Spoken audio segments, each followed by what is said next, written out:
scary Peppa Pig episode that never made it on TV. It was a perfectly ordinary Tuesday morning when Peppa and George woke up in their bedroom. But something felt different. The sunlight streaming through their window seemed dimmer than usual, casting strange shadows across the walls. All their toys were exactly where they had left them the night before, yet somehow they appeared to be watching her with tiny, unblinking eyes. George was still sleeping peacefully, clutching his beloved dinosaur toy. Peppa climbed down the ladder quietly, but as her feet touched the floor, she heard a soft whisper coming from somewhere in the room. She turned around slowly, but saw nothing unusual. Downstairs, Mummy Pig was preparing breakfast in the kitchen, humming her favorite tune. But when Peppa entered the room, she noticed that Mummy Pig's reflection in the window was humming a completely different melody. The reflection seemed to move independently, turning its head to look directly at Peppa. Daddy Pig was reading his newspaper at the breakfast table, but the words on the pages kept changing every time Peppa looked away. First it was the weather forecast, then suddenly it became a story about missing children, and then it transformed into something written in a strange language. George finally came downstairs, dragging his dinosaur behind him, but the toy left a trail of what looked like tiny footprints on the floor. When Peppa pointed this out to her family, they all looked at her with the same confused expression. Their smiles seemed wider than usual. After breakfast, the family decided to visit Grandpa and Grandma Pig's house. The car ride felt longer than normal, and Peppa noticed that they kept passing the same tree over and over again. The radio played cheerful music, but occasionally the melody would distort. When they arrived at Grandpa Pig's house, everything appeared normal from the outside. But as soon as they stepped through the front door, Peppa realized that the house was much larger inside than it should have been. Grandma Pig greeted them with her usual warm smile, but her eyes remained completely still while the rest of her face moved. She offered them tea and biscuits. But when Peppa looked down at her cup, she saw her own reflection staring back at her, except the reflection was frowning. As the day progressed, Peppa began to notice that time was moving strangely. The clock on the wall would jump forward several hours, then suddenly move backward. When it was time to go home, the family said their goodbyes, but as they walked toward the car, Peppa looked back and saw that Grandpa and Grandma Pig were still waving from the window.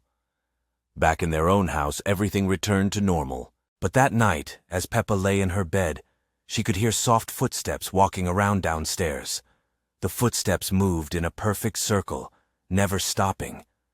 When morning came, Peppa woke up to find that it was Tuesday again. Scary Peppa Pig episode that never made it on TV because it was too disturbing for children. The episode begins on a perfectly ordinary Saturday morning when Peppa and George wake up to find that all the clocks in their house have stopped at exactly 3:33. When they ask Mummy Pig about it, she just smiles and says that time doesn't matter anymore, her voice echoing strangely as if coming from far away. At breakfast, the food on their plates keeps changing every time they look away. Peppa's cereal becomes tiny plastic eyes that blink at her, while George's toast grows small fingers that wave goodbye before disappearing. Daddy Pig reads a newspaper where all the words rearrange themselves into the same sentence over and over. They are watching you from the mirrors. When they go outside to play, the playground equipment has multiplied overnight. There are now dozens of swings, all moving in perfect synchronization without any wind. The slide has become impossibly long, stretching up into the clouds where children's laughter echoes down but no children can be seen. Other families are there too, but they all move like marionettes, their strings visible against the sky. Susie Sheep approaches Peppa, but when she speaks, her voice comes out backwards, and her reflection in the puddles shows a completely different animal altogether. Pedro Pony gallops in circles so fast that he becomes a blur, leaving trails of color that spell out warnings in languages that don't exist. The most unsettling part comes when they return home for lunch. The house looks exactly the same from the outside, but inside, every room leads to the same hallway, and that hallway leads to more rooms that are identical to the ones they just left. Family photos on the walls show them in places they've never been, doing things they don't remember doing. As the day progresses, Peppa begins to notice that everyone's shadows are moving independently, sometimes several seconds before the person casting them moves. George's favorite dinosaur toy starts following him around the house, its plastic eyes tracking his movements, even when he's not looking at it. The episode ends with the family sitting down for dinner, but the table is set for 8 people instead of 4. When Peppa asks who the extra places are for, Mummy Pig points to the empty chairs and says, "For the other versions of us, dear. The ones who live in the mirrors." As the camera pulls back, viewers can see that indeed, there are other families sitting at identical tables in the reflections of every shiny surface in the room, all eating the same meal, all moving in perfect unison, all staring directly at the camera with knowing smiles. Peppa Pig, the toy that followed. It started on the playground. George was playing in the sand when he noticed something strange. Between the swings, under the slide, there was a toy. Old, broken. A small stuffed donkey with one ear torn off and empty eye sockets. It was dusty and a little muddy, but it looked like it had been waiting. "Look, Peppa," George picked it up. "He's sad." "Ew, he's dirty. Don't touch that," said Peppa. Someone probably threw it away. But George hugged the toy. "He's lonely." They played a little longer and then went home. George left the donkey on a bench. He didn't even look back. But that evening, when they returned home and went up to their room, the donkey was on his pillow. "George, did you bring it with you?" asked Peppa. "No, I didn't take him. I promise." Mummy Pig picked up the toy and put it in a bag to throw away. Daddy Pig took out the trash before bedtime. But in the morning, it was back on the floor, a little closer to the bed. "Maybe you took it out again, George," Mummy said, trying not to worry. "I didn't touch it," George whispered. "It came on its own." The next night, Peppa woke up to a creaking sound, very faint, like someone walking on the floor. She sat up in bed and saw it. The toy was sitting, no longer lying down, sitting, facing the beds. It looked different. One of its eyes had been replaced with a button. Its smile was slightly stretched, and there was a seam on its neck that hadn't been there before. Peppa walked to the dresser, planning to hide the donkey inside, but then noticed something strange. Footprints, tiny, dirty, leading from the door to their beds. She placed the donkey in a drawer, closed it, checked twice, then hid under the blanket. But in the morning, it was on George's pillow again. "Daddy, it's following us," Peppa cried. "It keeps showing up. It's alive." Daddy Pig took it out again, this time far away, to the bin by the road. He saw it himself. He threw it away. And yet, that very night, after the children fell asleep, the stuffed donkey was sitting in the corner of their room, quietly, head tilted, whispering. The words were impossible to make out, but its lips were moving. Now it stays, a little closer each day, a little louder each night, because it doesn't want to be abandoned. It's found a new friend, and it will never leave. Scary Peppa Pig episode that never made it on TV. It was bedtime at the Pig family house, and Peppa and George were getting ready to sleep in their bunk beds. Mummy Pig tucked them in with their usual bedtime story. But tonight something felt different. The shadows in their room seemed longer, and the toys on the floor appeared to be watching them. As the house grew quiet, Peppa noticed that George's breathing had become unusually deep. She peered down from her top bunk to check on her little brother, but what she saw made her heart race. George was sitting upright, staring at the wall with eyes that reflected the moonlight like glass marbles.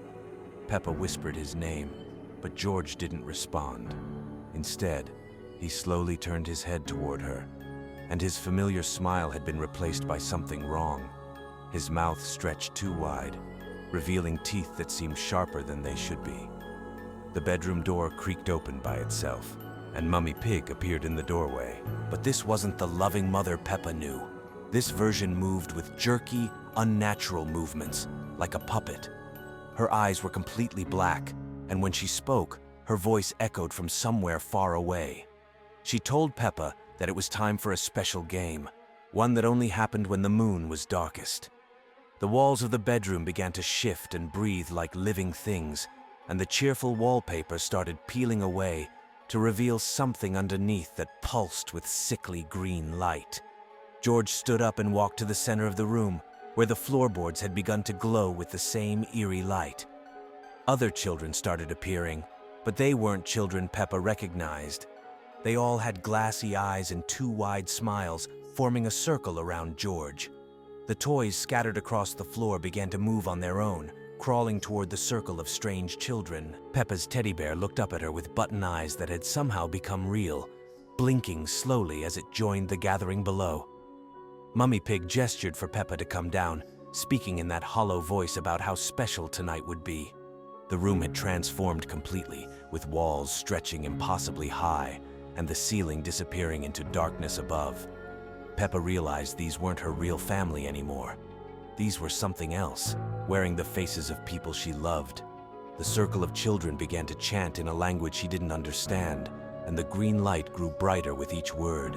As she climbed down, the floorboards felt cold beneath her feet. She found herself walking toward the circle, despite every instinct telling her to run. Her legs moved without permission, as if the strange children were calling her forward with their minds. Just as she reached the circle's edge, Peppa heard a familiar voice calling her name from far away. It was the real George, crying for his sister. The sound broke the spell controlling her movements. With tremendous effort, Peppa turned away and ran toward the bedroom door. The hallway beyond had changed too, stretching endlessly with doors leading to rooms that shouldn't exist. Behind her, the fake family called out in voices no longer human. She ran through corridor after corridor, past rooms filled with distorted versions of their house, until she found a door that looked familiar. When she opened it, she discovered the real George, Mummy Pig, and Daddy Pig trapped in a place that looked like their living room but felt wrong. They had been waiting for her to find them, knowing only she could break the spell. Together they found their way back to the real world, but Peppa never forgot the night when her family wasn't really her family at all. A lost Peppa Pig episode that never aired on TV. On a foggy day, when the forest behind Peppa Pig's house was shrouded in a thick veil, Peppa and George went for a walk. Mummy Pig warned them not to go too far, but curiosity got the better of them. The deeper they went into the forest, the thicker the fog became, and the quieter the sounds. The birds stopped singing, the wind died down, and even the rustle of leaves underfoot disappeared. A dead silence reigned, broken only by their own footsteps. Suddenly, Peppa heard a quiet, barely discernible whisper coming from somewhere deep within the forest. The whisper was like children's laughter, but it contained strange, unfamiliar notes. Peppa tried to call George, but her voice caught in her throat. The whisper grew louder, turning into a murmur and then into indistinct words. It came from everywhere, as if the forest itself was speaking to them. Peppa and George tried to go back, but the fog was so thick that they lost their bearings. The trees around them began to slowly bend, their branches reaching out to them as if alive. The whisper grew louder, filling all space, leaving no room for other sounds. Peppa felt her head begin to spin, and her ears rang. She tried to scream, but her voice was drowned out by the whisper of the forest.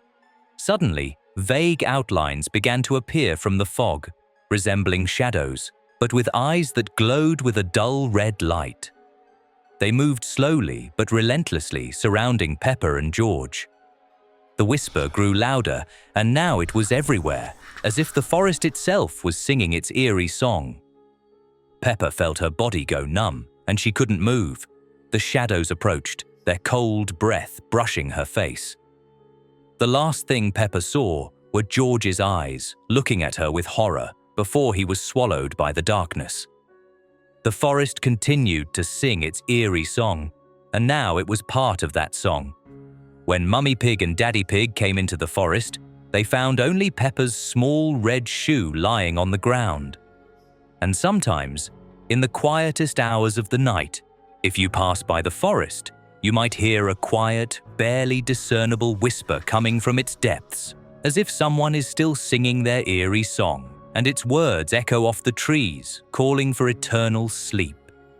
Peppa Pig, the eye collector.